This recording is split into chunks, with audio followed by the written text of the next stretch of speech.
This November marks 25 years since the Montreal Screwjob, and that famous moment from Wrestling with Shadows backstage at the Molson Center, where Julie Hart, Bret's wife, tears into Triple H, who stands there claiming to have no knowledge about what happened that night. He swore to God that he didn't know, much the same way that Shawn Michaels swore to God to Bret in the backstage area that he wasn't in on it. His hands are clean, he's got nothing to do with any of this. Of course, he was in on it, he was lying through his teeth, and Triple H knew about it as well. In fact, he may have been the person most responsible for things playing out the way they did, because the week before the show, when they were trying to figure out what to do and how to handle this, he was the one who supposedly piped up and said, fuck him. If he won't do business, you'll do it for him. But there he stood in this documentary like a coward, with his head down, couldn't even make eye contact with the man's wife. And she told Triple H, just remember, what goes around comes around. Here we are 25 years later, and it has come back around to Triple H in the form of the Stamford Screwjob. First, we had Tommaso Ciampa losing his NXT championship to Braun Breaker at New Year's Evil, complete with Breaker destroying part of the old NXT logo during his entrance, something that was said to not be well received backstage and was taken as a message, because of course it was. And then the very next day came our first wave of releases for 2022. They didn't even wait a week before starting with the releases again. The first of many that you can expect this year. They gutted more of the NXT and Performance Center staff. This was more about staff than talent. But the two biggest names involved in these cuts were Samoa Joe, who was fired for the second time in 9 months. They fired this fucking guy twice in less than a year. And the other name being William Regal, after 21 years with the company. Imagine thinking that you have no use anymore for someone with the experience and the knowledge that William Regal has. And I have to issue a correction. I was wrong when I said on Tuesday night on my NXT stream that the black and gold brand was officially laid to rest at New Year's Evil. It actually died the following afternoon. If people there considered Dusty Rhodes to be the heart and soul of NXT, he considered them his kids, his NXT kids. Everybody always talks glowingly about Dusty and his time there and what he meant to them. Then William Regal, in many ways, was probably the spiritual successor after Dusty passed away. He tweeted, though, that he is grateful for the time he spent in the company and they have allowed him to live a very charmed life. So ever the gentleman, he's taking the high road. Samoa Joe was relegated to announce duty on Monday Night Raw after a bad concussion that he suffered. He was filming a commercial. I think it might have been a Monday Night Raw commercial. I don't think it was a video game commercial, but whatever it was, that latest concussion, that latest injury that sidelined him was not an injury that he sustained in the ring on TV, in a real match or at a major show. It was during a commercial shoot. And he got, banged up pretty bad. And eventually they transitioned him, at least temporarily, into an announce role. And that was the role that he filled for them until WrestleMania 37. And there he was, standing outside in the rain in his poncho, looking like a giant Trojan condom. And that was the last we saw of Samoa Joe on WWE television before they fired him. Triple H saw this, and he was smart enough to realize that Joe can still be a valuable asset, if not in the ring, then outside of it. And he snatched him right back up for NXT. Triple H saw this, and it's like, you think of the Roadrunner cartoon where he leaves a plume of smoke as he speeds off somewhere. That was Triple H speeding off to the phone to make a call to Samoa Joe to say, hey, let's talk. And it was too bad that he convinced him to come back, because we could have had a year in which CM Punk, Bryan Danielson, and Samoa Joe all ended up in the same place together. But a few months later, there he was back on television standing side by side with, of all people, with William Regal. He was Regal's muscle. And then he ended up back in the ring for that feud with Karrion Kross. Takeover 36, Samoa Joe wins the NXT Championship from Karrion Kross. Takeover 36, a show that was headlined by Joe against Kross and Adam Cole against Kyle O'Reilly. That was only 5 months ago. Let that sink in. It feels like a lifetime ago.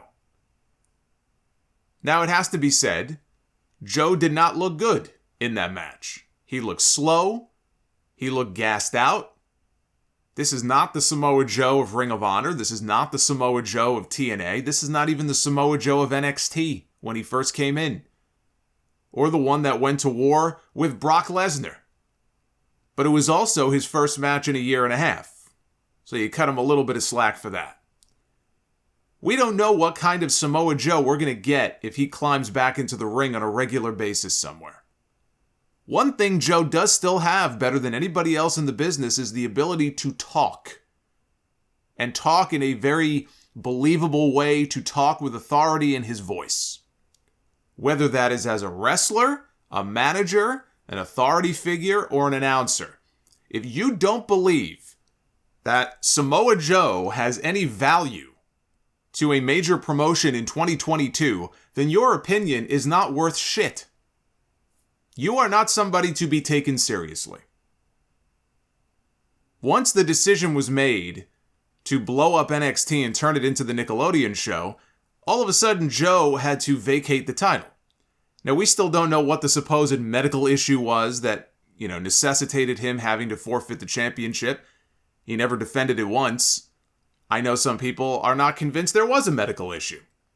They just wanted the belt off of him. The reason that I don't necessarily subscribe to that, if they wanted the belt off of him, it would have been very easy for him to drop it on TV in that four-way match that they did, right at the beginning of the 2.0 era. Instead, they put it on a different black and gold name in Tommaso Ciampa. It's not even like they transitioned it over to one of the new guys, Von Geek on night one. They put the title on Tommaso Ciampa, who comes from the same era that Samoa Joe, the same era of NXT that he comes from. They could have just kept it on Joe and had him be the one to drop it to Braun Breaker. So I'm not ready to sit here and say they made it all up just to get the belt off of him, because they could have gotten it off of him without pulling him from the match. But regardless, he was never seen or heard from again after that. Instead, they've had him in a scouting role, talent development, that type of thing behind the scenes. And now he is unemployed once again. Not for very long. Samoa Joe is going to be signed somewhere within the next 60 days. You can bet your bottom dollar on that. There is not a doubt in my mind about that inside of 60 days, assuming he's got the 30-day non-compete like most NXT people do, he will be signed somewhere. Where that is remains to be seen. You can come up with your own theories about where he'll end up. All I will say is that he will end up somewhere, and wherever that is, be it in the ring or out of the ring, he will bring value to that company. But Regal and Joe were not the only names let go. Road Dogg was fired. His brother Scott Armstrong also gone. Danny Burch and Timothy Thatcher, who had recently taken on more of a coaching role behind the scenes. Yeah, I'd been wondering what the hell happened to Thatcher. He just sort of up and vanished one day. I just hope that doesn't mean we've seen the last of those Fight Pit matches in NXT, because I thought that was a great stipulation. Hideki Suzuki was let go. He was the Japanese member of Diamond Mine who just stood there. He never spoke. He never wrestled. I believe he may have been a trainer as well, but as far as an on-screen personality, it's no great loss because he didn't do anything. He just stood there.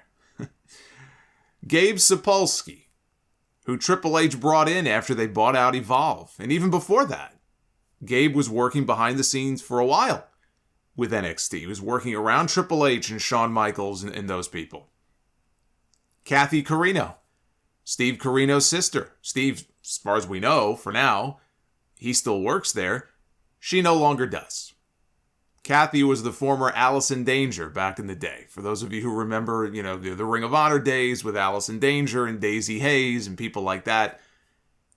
Chris Guy, better known as Ace Steel, he was released. Dave Kapoor, who wore many hats for WWE over the years, as a writer and a producer and an on-air talent. He used to manage the Great Khali.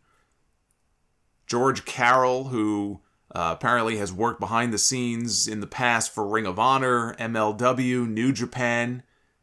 He was let go. And Ryan Katz, who worked as a creative producer for NXT. WWE issued a statement saying, with the continued evolution of NXT 2.0, we have decided to part ways with some of the staff based in our performance center. We thank them for their many contributions throughout the years and wish them the best.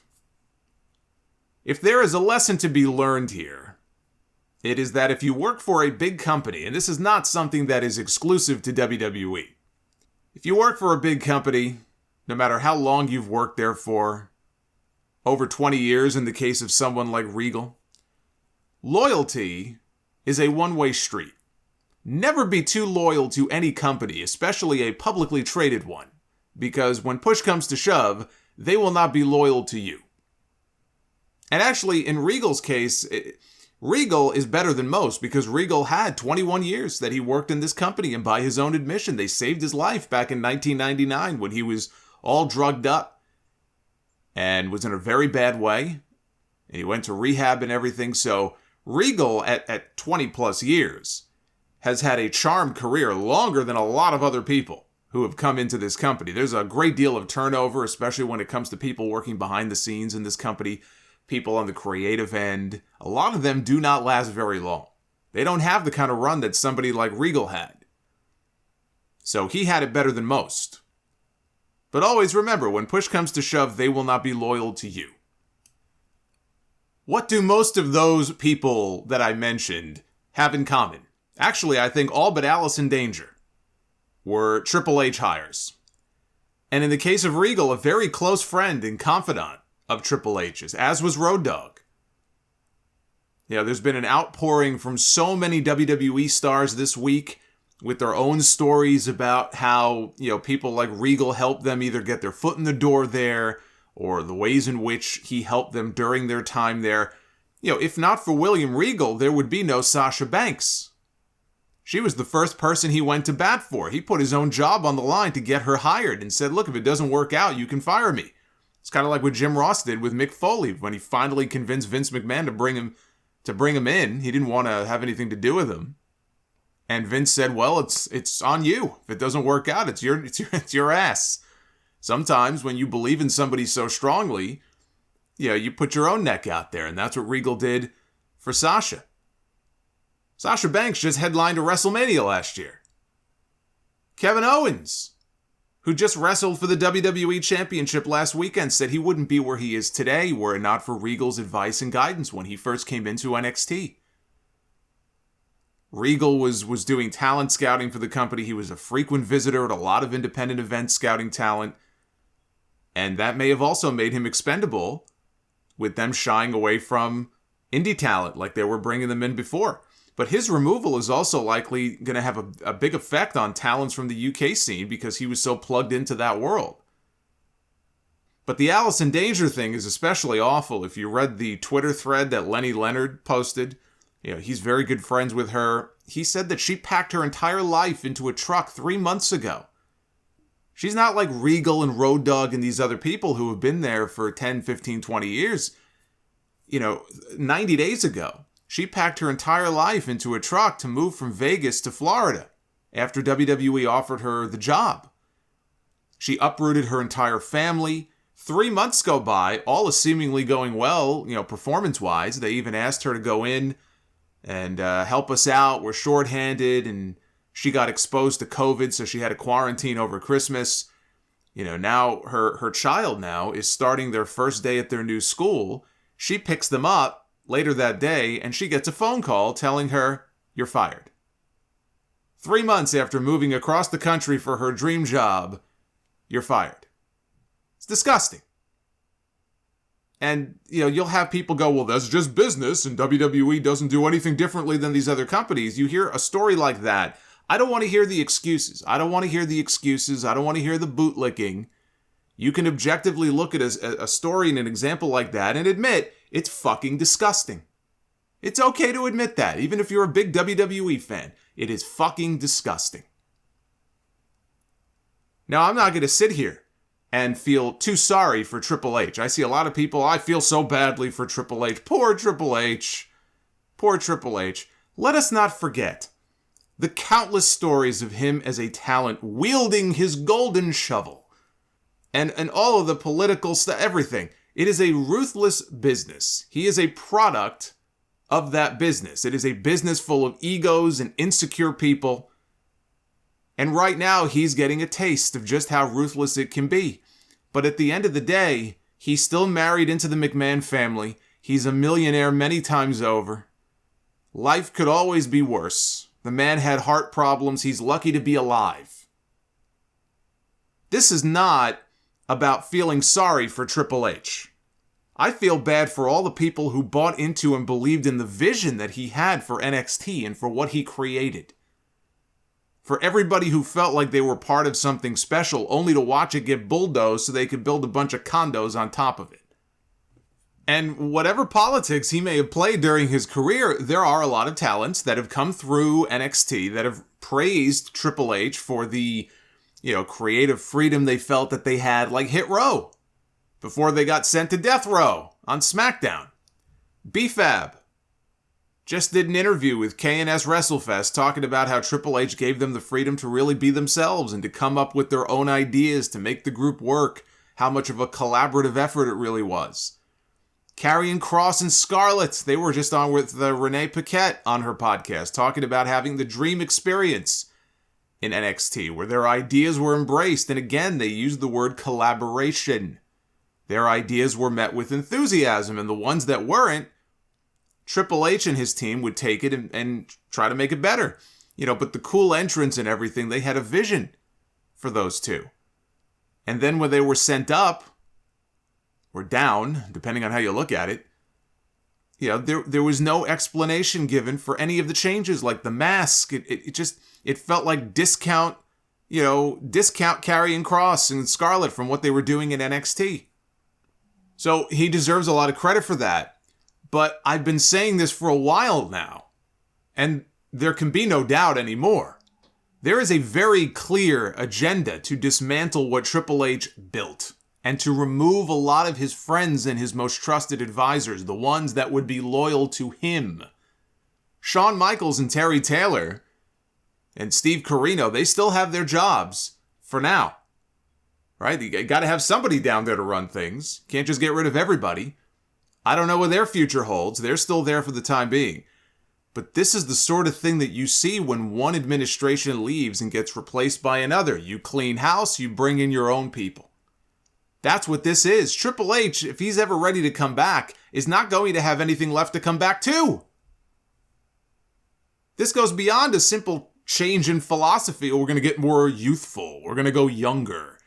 They could have done that without tearing it all down and getting rid of everybody. Nobody's saying you shouldn't try to go younger, that you shouldn't try, to recruit some college athletes and stuff. I mean, people like Jerry Briscoe and Jim Ross were doing that 20 years ago, 25 years ago. That's fine. There's nothing wrong with that. You can bring people in from different places and other, different sports, and you can get more youthful if you want to without having to blow everything up.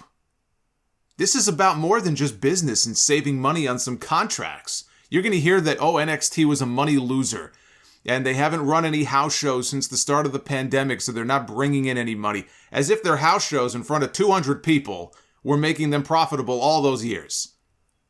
What these people don't mention is the fact that NXT got them an extra 2 hours of primetime television on USA Network.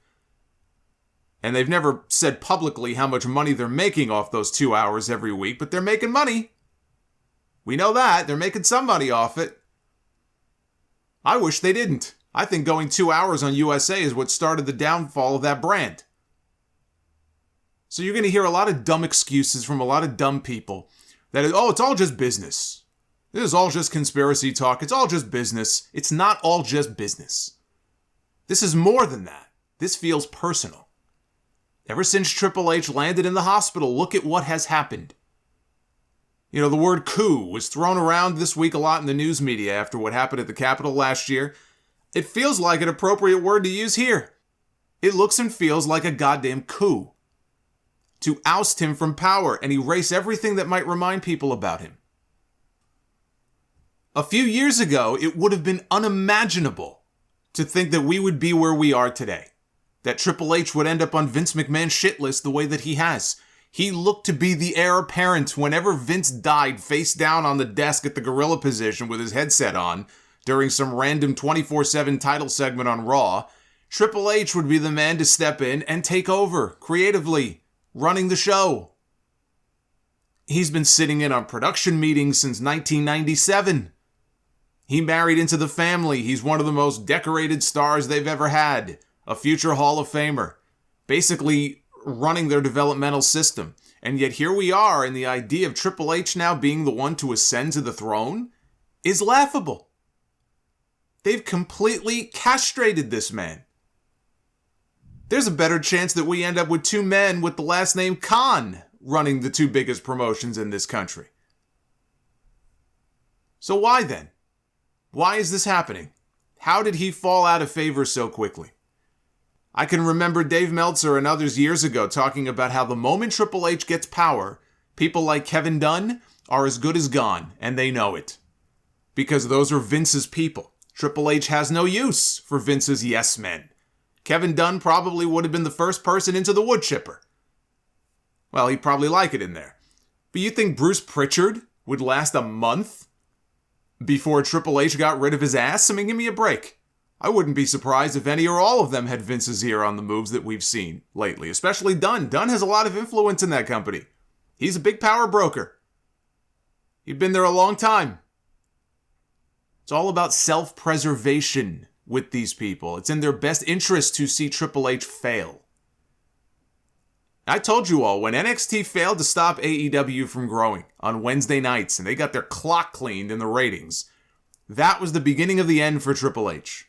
That was the moment that any chance of him taking over died, once and for all. I am sure that Vince McMahon lost respect for him for that. He had one job, hurt AEW, and he failed. Remember, it's never Vince McMahon's fault. There always has to be a scapegoat. They hired Paul Heyman and Eric Bischoff as the executive directors for Raw and SmackDown. Bischoff lasted 4 months. Heyman lasted a year. So he lasted a little bit longer. I'm sure he doesn't lie awake at night worrying about AEW, but he absolutely considers them competition. I don't care what they say publicly. To him, they're a pest. That head-to-head hurt NXT far more than it did AEW. You know, when Scotty 2 Hotty asked for his NXT release a few months ago, I told you then when it happened, I said it was very telling.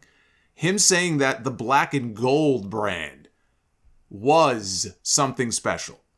And that he always promised himself he would never be part of something just for the paycheck, so he quit. Like someone who could see the writing on the wall and knew that it was time to quit before he was fired. Because I guarantee you, if he didn't quit when he did, his name probably would have been on that list this week. He did an interview recently with Chris Van Vliet, and he said they're hiring all these college athletes now, but you can't teach passion. You need passion to do this, and he thinks that at some point, things are going to swing back the other way, and they're going to want people who are a little bit older, who are more experienced, because in his view, putting green on live television can be very dangerous. Green on green is dangerous. Like the blind leading the blind. One of the reasons New Year's Evil was such a good show is because the best matches all involve people with experience. Carmelo Hayes beat Roderick Strong to unify the North American and Cruiserweight titles.